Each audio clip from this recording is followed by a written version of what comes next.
द्रौपदी को द्रौपदी इसलिए कहा जाता था कि वे राजा द्रुपद की पुत्री थीं। उन्हें पांचाली इसलिए कहा जाता था कि राजा द्रुपद पांचाल देश के राजा थे। उनका एक नाम कृष्णा भी था, क्योंकि वे भगवान कृष्ण की सखी थीं। उनका एक नाम याज्ञसेनी भी था, क्योंकि वे यज्ञ करने के बाद पैदा हुई थी। और अंत में उनका एक नाम सैरंध्री भी था। सैरंध्री का अर्थ होता है पति के अलावा अन्य पुरुषों के साथ रमण करने वाली। लेकिन यह सच नहीं है। अज्ञातवास के दौरान द्रौपदी ने राजा विराट के यहाँ उनकी पत्नी सुदेशना के सौंदर्य की देखरेख करने वाली के रूप में काम किया, इसलिए उनका नाम सैरंध्री था। द्रौपदी के 5 पुत्र थे। द्रौपदी ने 5 पांडवों से विवाह किया था।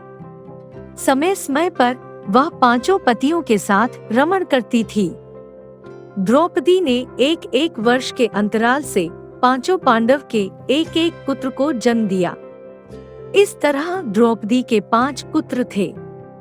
जानिए द्रौपदी के पुत्र और पांडवों के अन्य पुत्र एवं पत्नियों के नाम। द्रौपदी से जन्मे युधिष्ठिर के पुत्र का नाम प्रतिविंध्य था।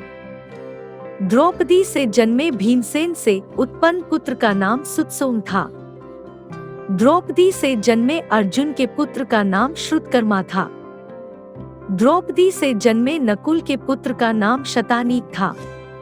और द्रौपदी से जन्मे सहदेव के पुत्र का नाम श्रुतसेन था।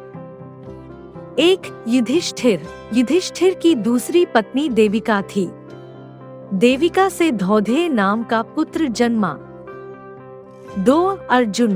द्रौपदी के अलावा अर्जुन की सुभद्रा, उलूपी और चित्रांगदा नामक 3 और पत्नियां थीं। सुभद्रा से अभिमन्यु, उलूपी से इरावत, चित्रांगदा से बभ्रुवाहन नामक पुत्रों का जन्म हुआ। 3 भीम। द्रौपदी के अलावा भीम की हिडिंबा और बलंधरा नामक 2 और पत्नियां थीं। हिडिंबा से घटोत्कच और बलंधरा से सर्वंग का जन्म हुआ। 4 नकुल। द्रौपदी के अलावा नकुल की करेणुमती नामक पत्नी थी। करेणुमती से निर्मित्र नामक पुत्र का जन्म हुआ। 5 सहदेव। सहदेव की दूसरी पत्नी का नाम विजया था, जिससे इनका सुहोत्र नामक पुत्र मिला।